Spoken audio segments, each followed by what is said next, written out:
Naghiwalay na ang celebrity couple na sina Maris Racal at Rico Blanco.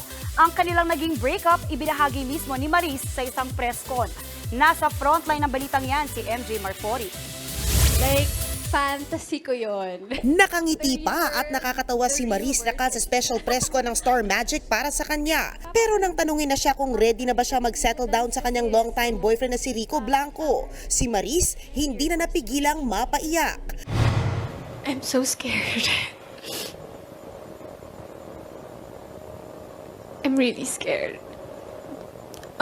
Dami kasing tanong about him and I'm tired of smiling. Hanggang sa But yeah, Rico and I are over. So sorry, Maris.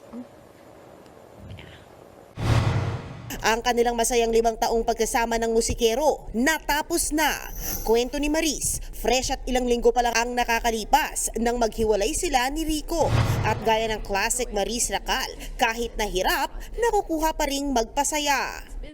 Paano ka nagko-cope up ngayon?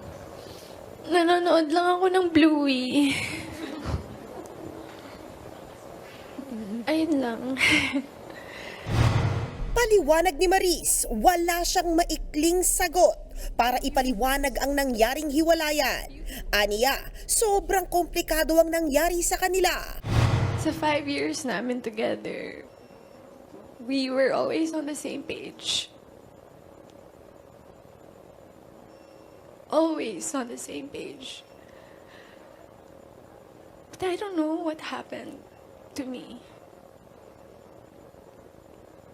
Maybe I turned to the next page and saw a new perspective. Sinubukan naman nilang mag-usap pero pag-amin ni Maris, hindi naging madali ito para sa kanilang dalawa. It was a very difficult talk because I love him so much. I love him and he loves me, but I have so many questions about my life. Mahirap man, naging maayos naman ang kanilang hiwalayan. It was so difficult. But it was a very polite separation. Up to the very end of our relationship, it was still full of love, full of understanding. Enrico is one of a kind. Wala pa namang tugon o pahayag kaugnay niyan si Rico.